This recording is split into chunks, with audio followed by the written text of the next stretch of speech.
Minority Leader Hakeem Jeffries just dissed all black people. And he basically said, all these dumb baboons, apes, they are incapable of getting IDs and thus cannot vote in future upcoming elections. He proceeds to inaccurately blame Trump, calling it voter suppression, but the failed network, MSNBC, allowed it to air. Ladies and gentlemen, hit the like and give a thumbs up if you think their broadcasting license should be pulled, and subscribe. Locations, this becomes very relevant to a lot of people, because if you believe that ICE and CBP, federal agents, are just out there randomly arresting people, that could allow you, that could impede your ability to cast a ballot. There are primaries going on for the next several months, and then we've got an election. And B, if you believe that even as an American citizen, you're not particularly safe, that means, you know, for people who are a little worried about going to vote, this feels like it's not about immigration enforcement only. It's about scaring people about being out in public. Republicans are on the run politically all across the country. They're losing in states, whether that are red states, blue states, or purple states. We've just seen Republicans experience devastating losses in back-to-back weekends in Texas and in Louisiana, overperforming the 2024 Trump numbers in Texas by 31 points, and then in Louisiana by 37 points. So Republicans have clearly come to the conclusion that they cannot win a free and fair election, and they've adopted voter suppression as an electoral strategy, which is one of the reasons why we are making sure that there is a clear separation between DHS and immigration enforcement activities that they undertake, which need to be fair and just and humane, and the ability for state and local officials to ensure that there are free and fair elections in the November midterm.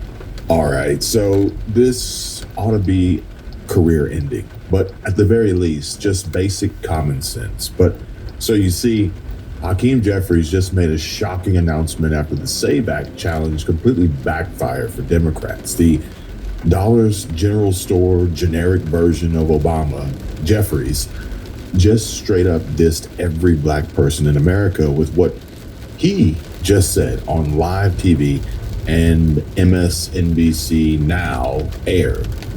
He basically said, look here, all you folk, dumb baboons, apes, whatever derogatory term fits, are too incapable of getting basic voter IDs, so they can't vote in future elections because of Jim Crow 2.0 or something. Brooklyn Barack, as his friends would call him over on Epstein Island, he blames Trump, calls it voter suppression, and MSNBC lets this nonsense air without pushback. And I tell you what, the media is seriously getting out of hand and just getting worse and worse each and every day. But facts don't care about feelings. So let's lay it out straight and unpack this plantation mindset of his that he's trying to propagandize and indoctrinate with the help of MSNBC. Mind you, MSNBC was the same network that just had to go through its own transitioning and in an attempt at ducking their own dodgy past when Kamala was running her losing campaign in November 2024. So do you feel like MSNBC is doing enough to help the Harris campaign? I mean, they're doing all they can. Meet Basil Hamden, a writer and producer for MSNBC's weekend show, Hyman. Basil also reveals that, quote, what her message of the day is their MSNBC's message of the day. What have they done to help the Harris campaign? Amplify her message. What her message of the day is their message of the day. Hamden revealed that MSNBC is the Democratic Party's mouthpiece and is doing anything to get Kamala elected. Hamden says this news network is indistinguishable from the Democratic Party. So is MSNBC just like doing whatever it takes to get Kamala elected? Yes. It hammers home the point that I'm making, that this news network is indistinguishable from the party. Are they just the Democratic Party's mouthpiece? Exactly. MSNBC is the Democratic Party's mouthpiece. Yeah. Basil calls MSNBC viewers brainwashed and states that MSNBC made their viewers dumber over the years. Viewers get mad at the guests or the host if the host were to criticize Democrats. they've made their viewers dumber over the years. I think brainwashing and dumbing down It's bad. Aggressive. I get it.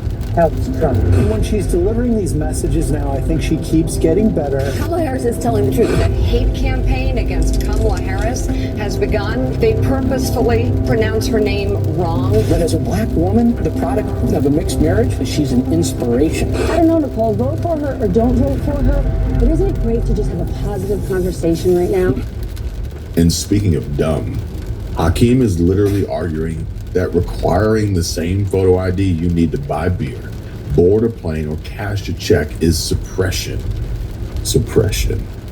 That's not protection. It's an insult. And in fact, this post here reflects that ever so accurately. Where C3 describes, in great detail, mind you, the ugly problem of racism in America today that he saw for himself firsthand. And he said, he had a flight for work, but getting through security, he had to show ID. Then, with time to kill, he went to the bar for a beer and, yep, you guessed it, had to show ID. But it didn't stop there. No, because after landing, when he finally got to the hotel, just more racism, he had to show ID to check in. Now, I don't think he's mad or upset about it, but he definitely ends his post with, we have to do better. And I don't want you all to think I'm just picking and choosing for selective outrage. No, because this first comment reply here just furthermore proves my point, and how Tip of the Iceberg had a similar experience and said, the other day I had a racist woman ask me for mine. ID, that is, I'm sure, while I was trying to get my passport. When will it end? That kind of heroic sustained behavior in sub-zero weather by ordinary people is what should give us hope, and it should remind us that at the end of the day, the way we get a democracy that's working, the way we get policies that actually are helping working families get ahead, the way that we restore norms, rule of law, decency, it's going to be because we, citizens, are activated and paying attention and saying enough and saying, we have a different idea of what the American family should look like and community should look like. And that is what I'm seeing across the board. Translation, in case any of you don't speak demon rat. And what he's basically saying is, hear ye, listen up, you libtards. These are the core values, the commandments of loyal far-left Democrats, which is to abort your own children, import hostile immigrants, preferably illegal and undocumented, and most importantly, disarm yourselves. Just keep your phones on you at all times so you can record how Trump is restoring our nation each and every day, and be sure to tag yourself so you can get credit for looking so stupid. And in case you say anything extremely incriminating, vile, violent, threatening, and or off color. That way you can be fired and have your whole life wrecked and ruined for just your 15 seconds of internet viral fame. This isn't where I live. That's fine. This isn't where I live. No. Then I wouldn't be surprised if that's the case. If my parents paid all my bills. We just want to make sure you got home. This isn't where I live. It's okay, Olivia. We appreciate it. You can go talk to them. Well, this isn't where I live. So if this is not where your vehicle is, you might want to look that up with their state. It is, buddy. My address is correct on my ID and where my car is registered. Okay. Good try, though. All right. Thanks, Olivia. Do you feel strong or what? We're good. Have a great day, okay? I'll keep following you, okay? She doesn't care. It's all right. Now, come on. She doesn't care? She doesn't care. They never do. How does it feel to be a race traitor? You know, we were trying to get a child molester, right? No, you weren't. Yes, we were. How would you know? Because it was a woman you talked to. His wife. And then his plate misintelligent, came back misintelligent. as Also, murder. I was supposed to say, calling someone a race traitor. But you guys don't care. I hope you realize that is the most racist thing you can say as a white incredible. woman. Of course, And it this, is. so you know, this isn't a good look for you. You think I care about my look? No, oh no, trust me. When you guys it are- is evident by how you look, you don't care. We get that, trust me. No, that's all I'm saying. I'm just saying this, trying to be a social warrior. If you actually cared, you probably would care about the child who got raped and also the person who got murdered by the person that we were looking for. But see, you don't care. No, I don't care because you guys Thank try. you. Thank you you. just try to detain legal immigrants. None of you actually give a shit. Really? If you were here to get illegal, violent immigrants off the street, that would be fine. That's not what you're doing. It's not. No, hold on. It's okay. She You said need to it's back not. up. It's not. It's not what you're doing. Just so you know, if you were to spray that, you would be arrested. That's fine. Okay. Don't come close to Well, me. we're gonna tell you this. Stop following us. No, it's Oh. not illegal. So you don't want us to come close to you, but you keep riding our tail. I have given you plenty of distance the entire time. Okay, just so you know, if you do impede, I want you to hear this. Me following you is not impeding. I'm well aware of my rights, buddy. If you impede, you will be arrested. I have not impeded. I'm just letting you know. What are you looking for, you fucking weirdo? Yeah, she did. But What are you looking for, you fucking weirdo?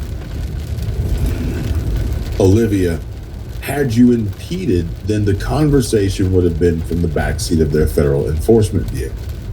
So it is obvious you haven't impeded yet. But just go ahead. Keep effing around because you will soon find out. And yeah, you might want to brush up on the laws and your rights, Olivia.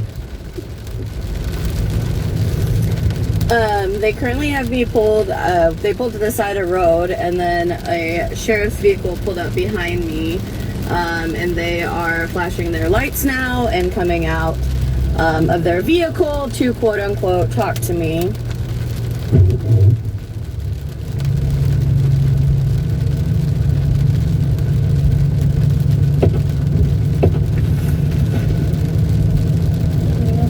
Yep.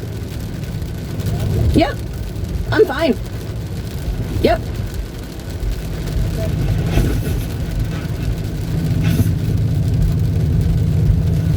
It's my legal right. Because it's my constitutional right. It's my constitutional right. No. No.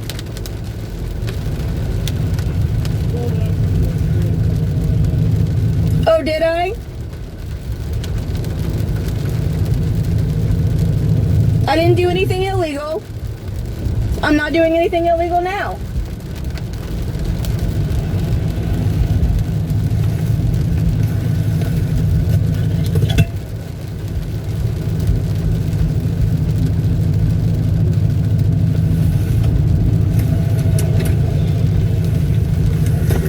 Go fuck yourself.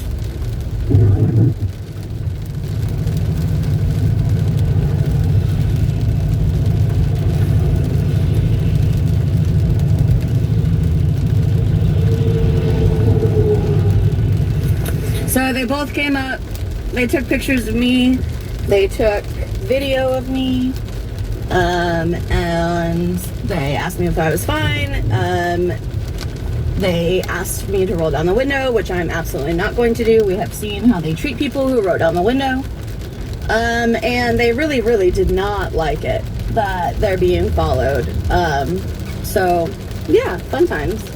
Play stupid games, win stupid prizes.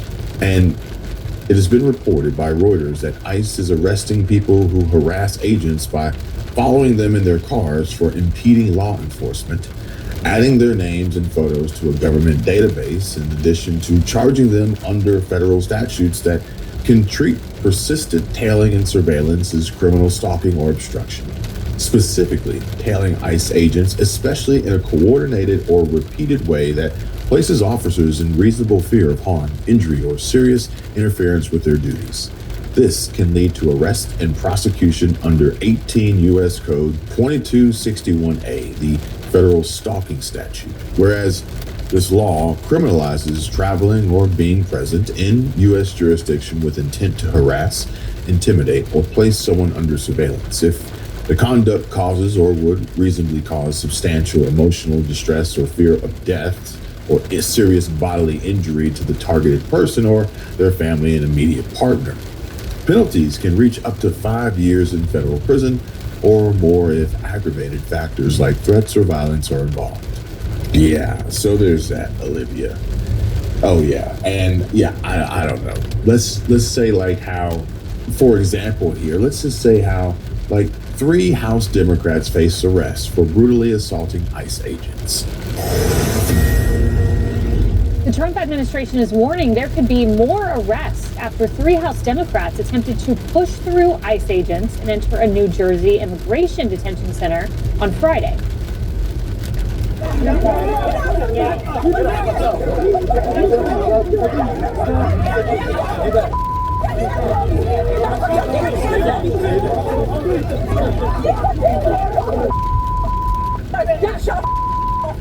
Get your hands off of her!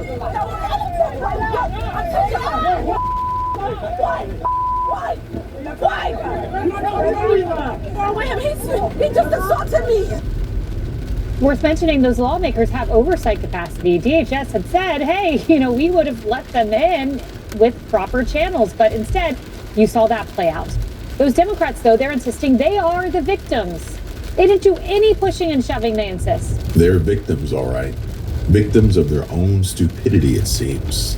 But I really want to dissect Olivia's earlier statement and claim of the ICE agents being race traitors. And so you see, you screamed race traitor at a Hispanic ICE agent doing his job, hunting a guy accused of child rape and murder. But let's be crystal clear. Calling someone a race traitor because they enforce laws against violent criminals is the single most racist thing a white activist can spit out of their mouth in 2026. And why is that? Well, you see, it reduces a human being to their skin color or ethnicity. Racist. It demands racial loyalty over justice, morality, or basic human decency. Also racist. It literally says brown people owe allegiance to other brown people, no matter how monstrous the crime. And that's not only just racist, but also extremely stupid, dangerous. Tell me, Olivia, should this man be allowed to roam free, all because he's brown? Out of Maple Grove. This is the most disturbing arrest that we've had here.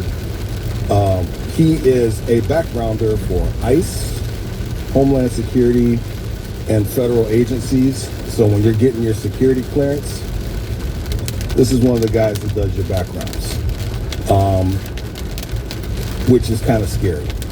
So we locked him up, and I think if you're going to be, these people get access, they get a high security clearance, right? Because again, for all the ICE agents, Homeland Security agents, and people getting security clearance, this is one of the people that does the backgrounds. And you come here trying to purchase sex. We locked him up. I don't think he's going to be passing the background check no time soon. You damn right these criminals should be arrested, deported, and not doing so because they have brown skin or because the ICE agent isn't white. That's not anti-racism. That's textbook racial supremacy dressed up as activism. A criminal is a criminal. A rapist of children doesn't get a race-based hall pass. A murderer doesn't become protected because of immigration status or skin tone.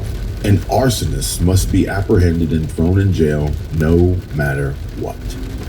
And this is about as bad as the Democrats' push for reparations for black people. All based on the color of their skin. I mean, it's all just another form of racism. Most white people are racist as hell. Yeah, I said it. You want me to tell you how I know?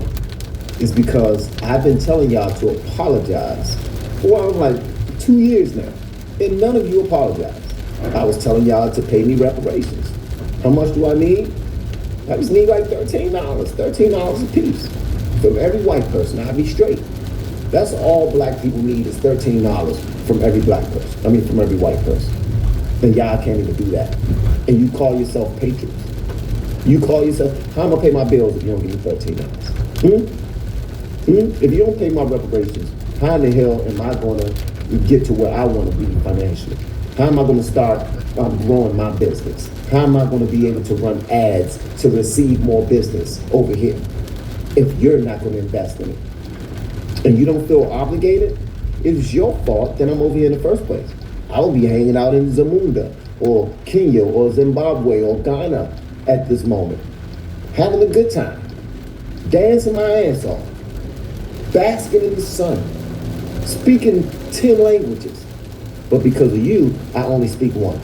One sucker-ass language, one punk-ass language. I can't even understand Bad Bunny during the halftime show because of you. And you won't apologize? It's your fault I didn't understand Bad Bunny. Not even reparations. Reparations office. An office for the reparations that don't exist. We have a reparations office, but we have no cash fund to be dispersed. And We're broke. Yep. We're in debt. We have no money. But we have this dream. I have a dream. That one day we will disperse white people's money into people's pockets that were never slaves. Not only white people's money, though. If it's reparations money, you're not only taking from white, you would take from the whole state. So you're actually taking money from people who could have been descendants of slaves. Like, that's kind of funny. But also, the state of California never allowed slavery. Yeah. One of the main purposes of the Union adopting California was to balance out the slave states from the free states. And California was always a free state. Slavery was always illegal when we adopted our Constitution in 1850. So I don't understand why California specifically feels indebted to all these black people that were allegedly descendants of slaves. Like, they're not here. This had nothing to do with us. Yeah. Nothing to do with us. And mind you, it had nothing to do with us that are alive today. It really is hard to have a reparations conversation without sounding absolutely retarded. And that is in any language. Yo estoy acá representando a una comunidad que está afuera sin oír el voz del pueblo. Nosotros tenemos ahorita una gran preocupación porque si nos llegaran a quitar todo lo que es del medical, creo que sería un desastre total. Good afternoon. My name is Brenda Catalan, and I am here to be the voice of all of those that cannot be heard, all of our people's voices. And we're very worried because if they were to take the services of medical services, then it would be a catastrophe. Vemos muchas personas con enfermedades crónicas, en especial la diabetes que está matando al mundo. Y pienso que si no hay medicina, va a ser una muerte. And there's many people with chronic illnesses, especially diabetes, which is killing many. And I think that if there isn't any care, then we will suffer as a world. Le pido yo de favor a las personas que están arriba que no nos quiten los derechos, porque es derecho de salud. Y todo cristiano que está aquí en este país ha trabajado para tener un derecho de salud. I ask for all of those that are at the top to please do not take that right away, that health right away, because all of the Christians that are here, we are hardworking, and we've worked in this country very hard. Muchas gracias. Espero en Dios que todo se resuelva. Thank you, and God willing, everything will resolve. Have a good day. Thank you. Next speaker. So a rough translation from the LA County Board of Soup's public comment, as she was basically saying, and I quote, "I don't speak English, but please raise everyone's taxes so that me and my friends can get free healthcare." She was one of the several non-English speakers who spoke in favor of the sales tax hike. But we may have gotten a little bit off track here, so let's shift back to the topic at hand. And this idea that when you yell race traitor at the agent trying to lock that monster up, you're not fighting racism, you're actually practicing it and participating in fueling it further. Now, I'm not sure how libs' brains end up working or not working like this, but it seems to be maybe because they're so smooth-brained, but such a common occurrence. I mean, they tend to speak, shout their righteous indignation from the rooftops or from the driver's seat of their Subaru Outback while recording in portrait mode on their track phones or iPhones maybe, but just completely oblivious to the actual words they're saying and how incredibly and profoundly out of touch with reality they are. Because What you're telling victims and their families is that their suffering ranks below your ideology, below your indoctrination, and Lord only knows you never try and argue or prove a logical, common sense point with one of these Dems if you come across them in the wild. Olivia and libs just like her, just like you, Olivia, you're admitting out loud, I don't care about the raped child or the murdered person because the perp fits your preferred narrative. That's not compassion, that's callous. That's racist. And everyone watching your own videos sees it plain as day. And so the next time you feel like playing white savior while tailing federal agents, you may want to ask yourself whose side you're really on. Because it sure as hell isn't the victims, which this may really bake your noodle. Some of those victims are brown people too. All right, y'all, let's hit pause for a second because this matters and it's really important. We talk a lot on Republicans to condemn socialism, yet 96 Democrats voted no. So those are the Democrats that voted with Republicans, Jeffries and Catherine Clark, Pete Aguilar and Ted Lieu. So that vote is in, and the big meeting happens in a couple hours, White House, with the Democratic Socialists out of New York meeting with President Trump today. Hakeem Jeffries voted in favor of, let's just be real here, communism. And he will degrade any and all blacks to do so. He's not protecting black voters. He's insulting while pretending to speak for them. And I can assure you, he doesn't speak for me. This is peak hypocrisy from the left and their media lapdogs. But it gets worse. Well, it gets worse for the left, that is. And so you see, Democrats just got exposed, refusing to condemn communism. Count them, 96 of them voted against it. That's not a party fighting for freedom. That's a party flirting with the ideology that destroys it. Like I said before, folks, these ain't your daddy's donkeys. And I know you're out there. I appreciate you, but we mustn't pull back now. And so you see, you've got everyday Americans calling out the absurdity left and right. DeVory Darkins, Brandon Lehman, George Behizzi, Lou Valentino, Benny Johnson.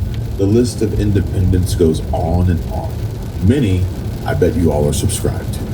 Meanwhile, you need ID for flights, beer, hotels, even security checkpoints, yet somehow asking for it to vote is racist suppression. Give me a break.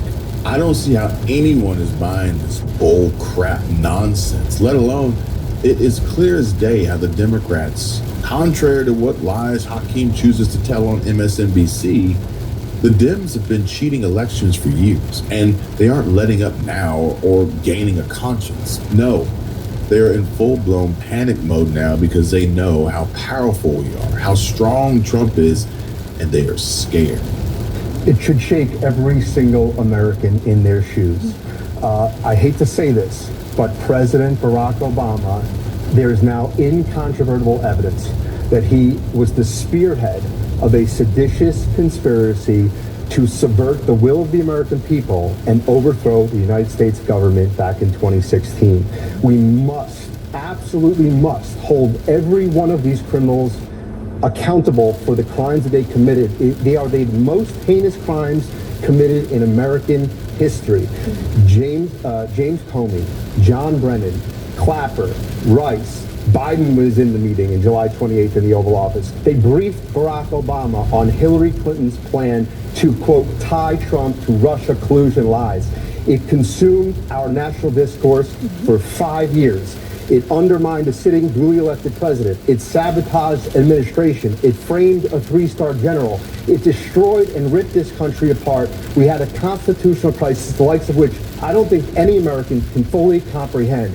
It is atrocious, and every single one of them must be held accountable. Yeah, and of course. Yes, and every single one of them must know that America wants voter ID, and we are America. They are not, and we don't want them. And look, Republicans are forcing the issue. The SAVE Act is gaining steam with votes lining up to make Democrats own this losing position. Voter ID isn't controversial, it's common sense, and the numbers prove it. The numbers prove it crushes their narrative. And this is why the left panics. And it's because Donald Trump is a freaking lion. 50 freaking votes breaking right now. Susan Collins of Maine throwing her support behind the Save America Act. And we have done it. We have saved America. Massive shout out to those who don't want illegal people to vote illegally in our elections. It's incredible. Democrats use their IDs to vote against voter ID. A remarkable win for Republicans. The next step is that the Republicans have to do a talking filibuster. They need to effectively exhaust the Democrats. Pretty easy. I've heard Democrat senators talk. Most of them can't really even speak English. Check out Mazie Hirono. It's not pretty. So I think we're going to win this one, and then you can have a vote. All you need is a simple majority. Republicans just need one more motion, and it's done. You get voter ID. Only citizens voting in our elections. Every American is in support of this. This is a 90-10 issue. Massive shout out to Scott Presley, who's been living in the Capitol. Massive shout out to Senator Mike Lee, Chip Roy, and everybody who has been grinding for the SAVE Act. And you, because of this timeline, we have been like hitting this piece of legislation harder than I think we've hit any. Like we've gone harder for the SAVE Act than anything else in history on this channel for an actual piece of legislation. It is critical to saving America. Elon Musk has obviously been essential in pushing this and was essential in making sure that the last election wasn't stolen. So just a huge shout out to the crew here and to everybody who's helped save America. It's been an awesome battle. Now we just need to get it over the finish line. We're at the 1 yard line. Talking filibuster, make Democrats try and support whatever the hell the argument is against voter ID. They're going to lose. Expose them. They just want illegals to vote to rig elections. That's it. Or the alternative to this is they think their voters are so stupid that they can't get an ID. That's what they think. That's their argument. They have no argument. Our voters are so dumb, they don't know how to get an ID. Okay, go with that, right? Go for it. Make your argument. Republicans, this is our moment. This is the time for us to save America. It's been amazing to fight with you. Let's get this done, and let's make American elections free and fair again. This is a 90-10 issue, and Trump and you, we are making Democrats own the losing side of this. 50 votes for the Save America Act. Now all Republicans have to do is force Democrats into a talking filibuster, and it's over. We get voter ID in every American election. This is literally how we save America. The opportunity to bring the Save America Act to the Senate floor for debate and allow any senators that are opposed to said legislation to tell the American people why they're against what 83% of Americans support. And that is, quote unquote, the talking filibuster. And so right now, we don't even have to nuke it. We have 50 senators that have announced support for the Save America Act. Bring it to the Senate floor for debate and discussion. So let's tease this out. The standing filibuster, it's a clever idea because what it would force Democrats to do, it would force Chuck Schumer, it would force Cory Booker to stand on the Senate floor for hours and explain why they disagree with 84% of the American public. I believe we have that poll. We'll pull it up while you answer. Amen. You're going to have Spartacus Cory Booker have to tell 76% of Black Americans that he is against photo ID, which they support. He's going to have to tell 82% of Latino Americans why he is against photo voter ID. Like you just mentioned, this is an 80-20 issue. When have Americans ever agreed 83% on something? This would be a slam dunk for the American people. And actually, I argue that more people would vote in our elections, Kaylee, because they would finally have confidence that their votes are going to count this November. So Senator Susan... Legislation, a waste of time. The SAVE Act is dead on arrival in the Senate. There have been calls for Senate leadership to change the filibuster rules to pass this legislation, but Majority Leader John Thune says the votes are not there to do that. So this election ID matter could be a key issue in November's midterms. In Washington, Mike Emanuel, Fox News. For more on the SAVE Act, let's bring in House Judiciary Committee member Jeff Van Drew, Republican of New Jersey. Congressman, why is it that, you members of Congress had to show ID in order to register your votes on the SAVE Act? Why is it that Democrats don't want voters to show ID? It is bizarre. It's perverse. It's not anything you can even understand. I mean, let's really think about this. To go in a bank and be involved with a banking transaction, you have to show ID. To board an airplane and to travel, you have to show ID. To go into any federal building, you have to show ID. To purchase a firearm, you have to show ID. If you were to say to the left, to the Democrats, you don't need an ID to purchase a firearm, they would rightly so say, gee, that could be dangerous. Somebody might get a hold of a firearm that shouldn't have it. So they obviously admit that IDs are good, yet they want people to vote in American elections who aren't Americans. Let's really get down to the basics here. They want people to vote who are not Americans to vote in our American elections. That is wrong. That is crazy. There's no country in the world that ever prevailed or survived that would allow that. It's crazy that we don't require ID now. The vast majority of African Americans, Hispanic Americans, Republicans, Democrats, every group, everybody agrees, anybody that's normal agrees that you should have ID. I mean, it's a no-brainer. It's the right thing to do. And it is disturbing. I mean, if you didn't know better, what you would think is Democrats want non-Americans to vote in American elections so that they can gain benefit in those elections. I would hope that isn't the case, but I don't know what else you could say. I want to read what Senator Susan Collins, a Republican. Bizarre. Perverse. Hakeem Jeffries is anti-American. Minority leader of the Party of America Last. Would you have imagined this is what would be up for debate today if someone told you 15, 20 years ago? Secure elections mean no more easy cheats, no more importing votes, no more power grabs. The Democrats, they're not mad about suppression. They're mad that they might actually have to win fair and square. It's true that tariffs have not been part of Republican orthodoxy for a very long time. Certainly Ronald Reagan, the intellectual father of our party, was opposed tariffs, although he did implement a few at times when he was president. But nothing, of course, like what we've seen Donald Trump do here. He has totally changed the orthodoxy of the party on that. He would say that tariffs are not just an economic tool, but they're a diplomatic tool. I interviewed him for my book that I wrote and have talked to him a few times about it. And he believes that the power to threaten people with it has actually allowed him to negotiate some of the peace agreements that he has been able to do in the last year. So for him, personally, he's never going to change his mind about this. So don't ask.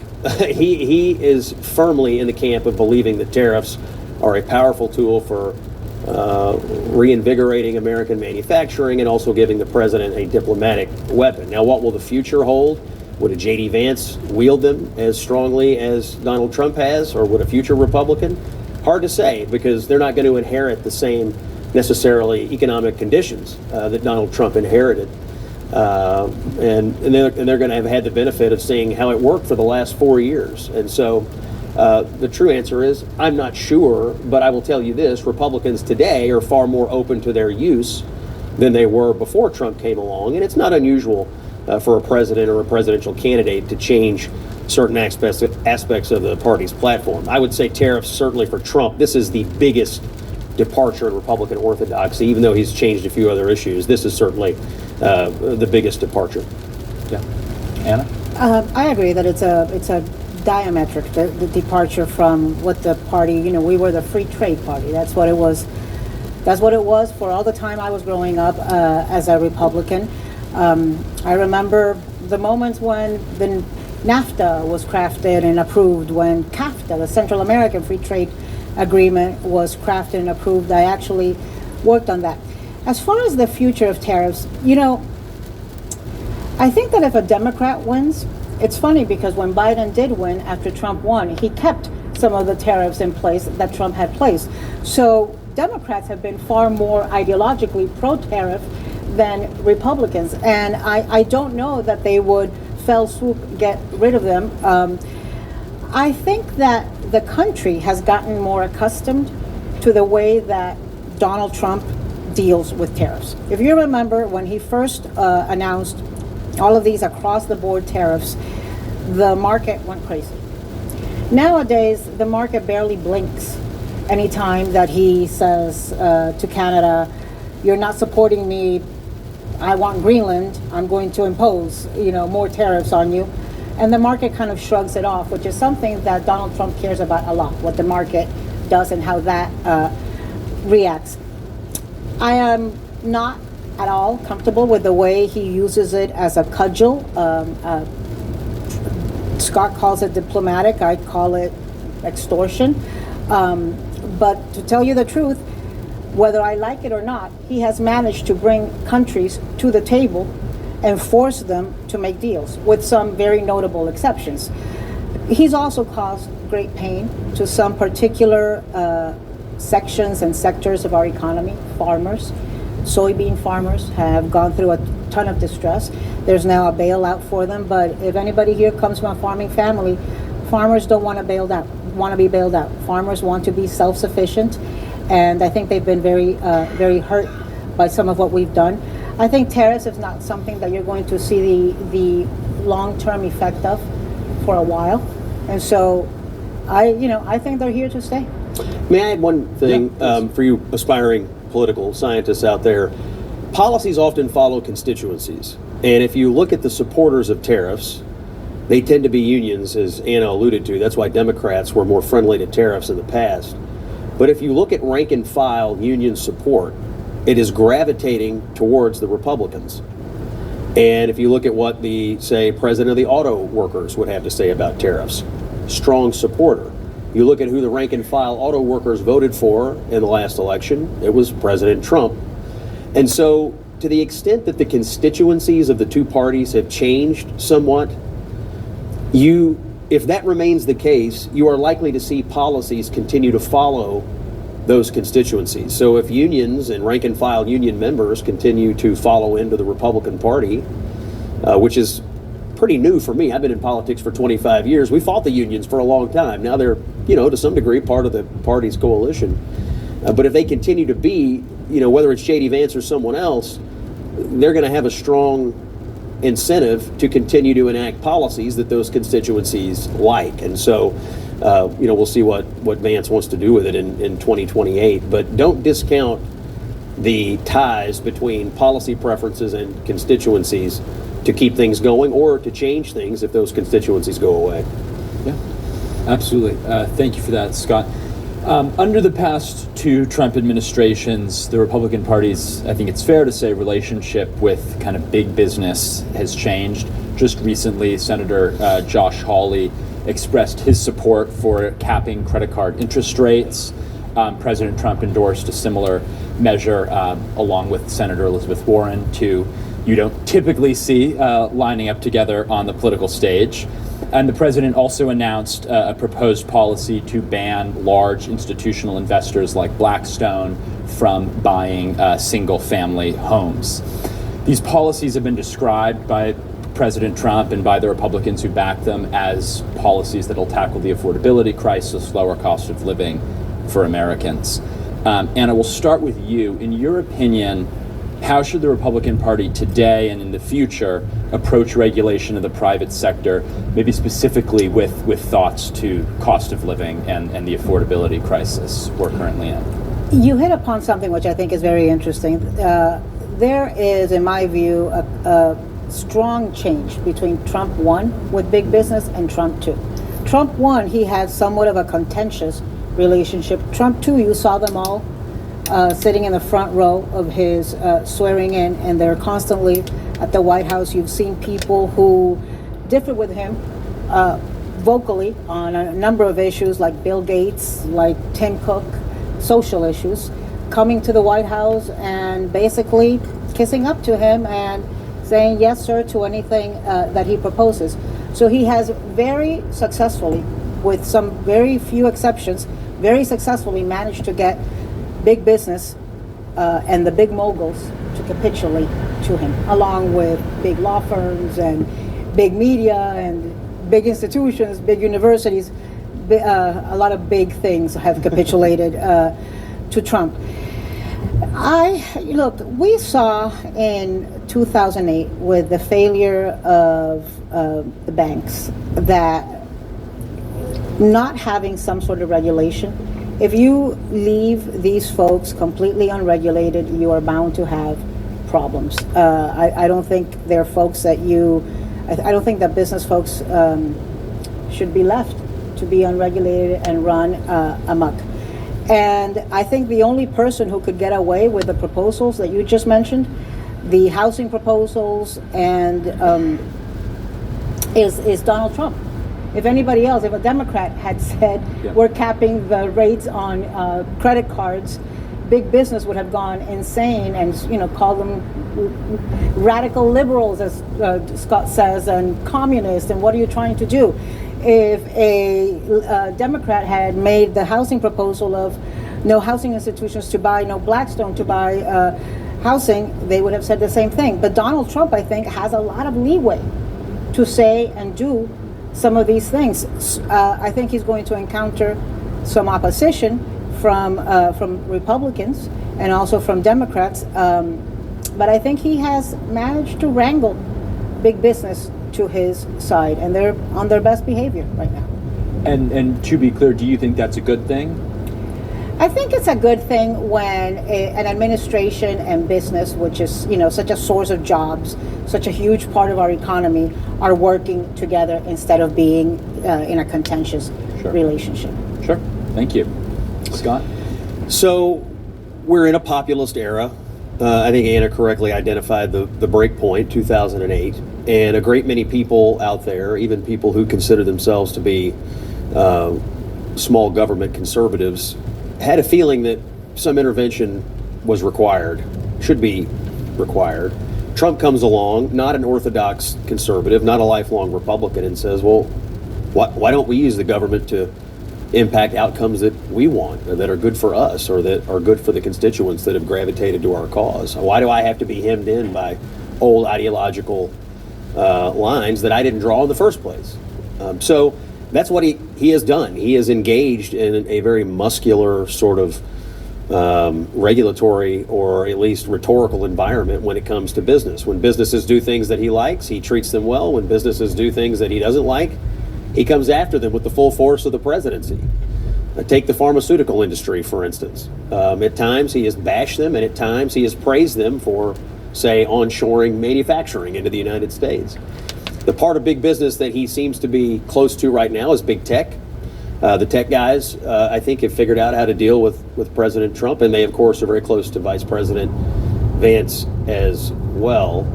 I do think big business has a PR problem with both parties. Democrats have never been pro-business, and Republicans they used to take for granted, and now they do run into some problems with some Republicans. Not all, but some. One of them is the president. You mentioned Senator Hawley.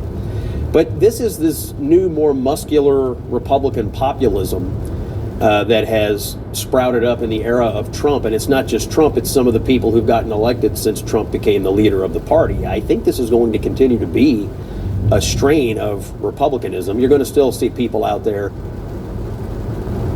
who want to resist the idea that government should be interfering with business in any way. But given the new constituency of the Republican Party, given the new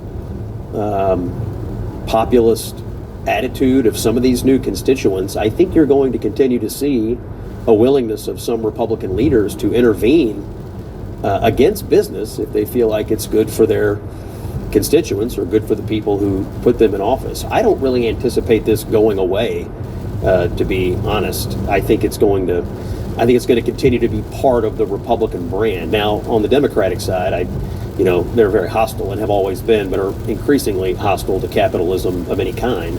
And so if I were in business, I would advise them to say, you're usually going to get a better deal out of the Republicans, even if you're going to have to deal with some whacks on the head every now and again, because what you're dealing with in the other party right now is raw, unadulterated communism.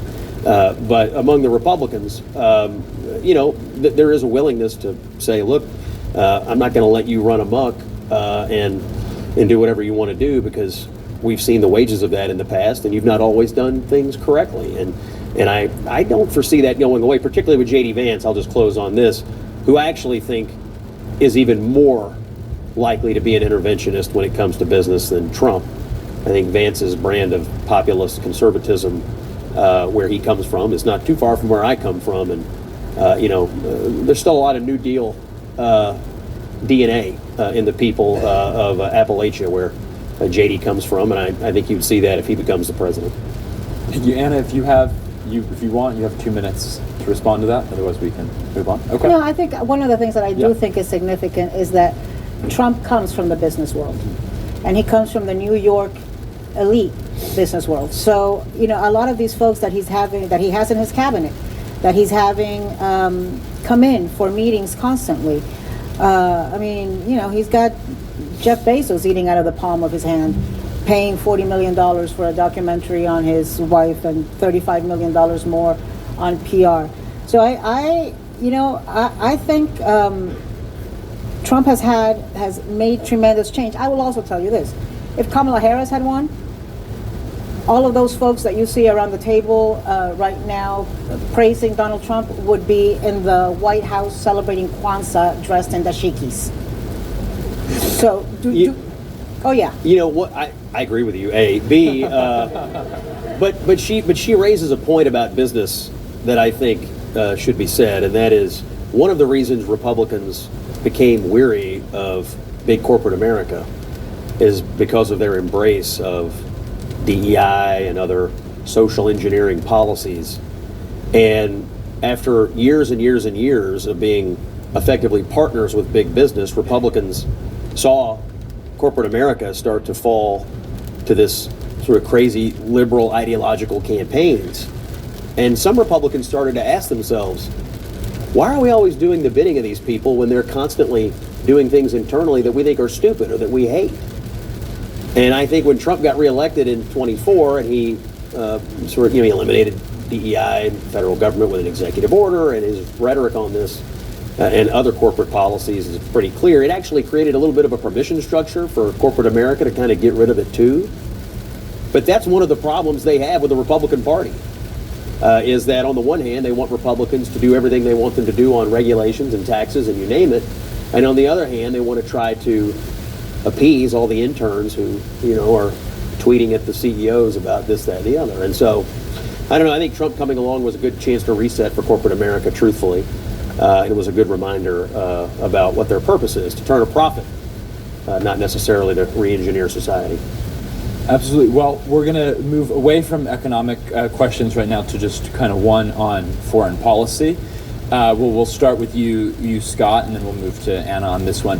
President Trump's foreign policy has been portrayed by some as a sharp departure from the traditional hawkish and interventionist foreign policies of previous Republican administrations.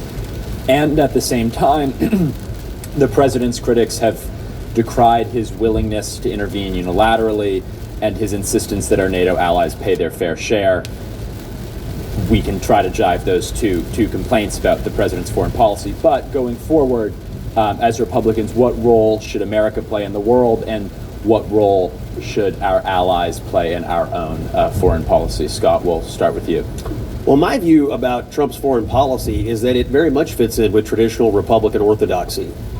He is not an isolationist, although many people have tried to ascribe this to him, or they wanted to imbue him with isolationism. He resisted it, and he has told them no on many occasions. Whether it's intervening in Venezuela, whether it's taking out Iran's nuclear program, and somewhere Dick Cheney is looking down on all this and smiling. Oh, I don't know about that. And that, that's traditional Republican viewpoint, that America is a superpower and should be willing to intervene in the world if it's good for American interests. Donald Trump has done that. And he's turned away all these people who wanted to withdraw America from the world. That doesn't mean he hasn't rankled allies here and there or done things that or said things that other Republican presidents would have done, but largely we're engaged in the world. And that's a good thing. I don't believe in isolationism. Most Republicans don't. There is a strain in the Republican Party that does, and it somewhat flows from this populist era we're in. There's also a strain of Democrats who believe in isolationism. I think we should reject that all. Trump has rejected it all. And I think it's been largely to our benefit. So my personal view on the Republican role in the world, America's role in the world as a Republican, is it's good if we're involved. It's good for us to intervene when it's in our best interest. It's good for us to control the Western Hemisphere, which Donald Trump is reasserting control over right now as we speak. And it's good for us to be able to tell the good guys from the bad guys and the civilized from the barbarians. And that's exactly what Donald Trump has been able to do. And he has said no to a bunch of people in his own coalition who would have had him do just the opposite. Now, what will J.D. Vance do in the future? I actually think he probably has different viewpoints, truthfully, to some degree, even though he is a loyal supporter of the president as vice president. He may have his own attitude on this, and it may be somewhat more isolationist. But as for me, as a Bush Republican, as a McConnell Republican, as a Reagan Republican, I have no problem with what Donald Trump is doing in the world right now, up to and including trying to acquire Greenland, which has been a good idea since William Seward proposed it in the 1860s. And Scott, quickly, more or less cooperation with our allies in NATO, the Pacific, and Europe? I think cooperation is great, but sometimes these people need to be cajoled into cooperating. I mean, look what NATO was languishing, and Trump got them all to go to 5% of GDP on defense spending. First president that's ever been able to do that. That's a good thing. They need to take more responsibility for their own national security, which many of the countries in Europe completely ignored since World War II, like Germany, for instance. They ignored it because they knew we were going to take care of it. But it's a good thing for them to take responsibility for themselves. Those are good allies. Bad allies are people who rely only upon you and can't help you when a crisis occurs. Now, if there's a crisis, these countries will be more equipped to be an actual ally with us. So I actually think he has strengthened the security of Europe. I'm all for international cooperation, but it has to be to the benefit of the United States. It cannot be just to the benefit of the countries who are in alliance with us. I believe in alliances. I believe in cooperation. But I think it's a two-way street. And our alliances are stronger when both parties are capable of engaging when crisis calls. Absolutely. Anna, your 2 minutes on foreign policy. Well, first I'm going to disagree with Scott that Dick Cheney's up there somewhere smiling down at Trump. He didn't smile much when he was alive. And he didn't invite Trump to his funeral. So I have a hard time believing that. But, I think for a long time, American foreign policy, both under Democrats and Republicans, has been one of where you wanted to treat your allies with respect and make them feel like equals. And I think Donald Trump has come in and said, no, Panama, we're not equals. No, Venezuela, we're not equals.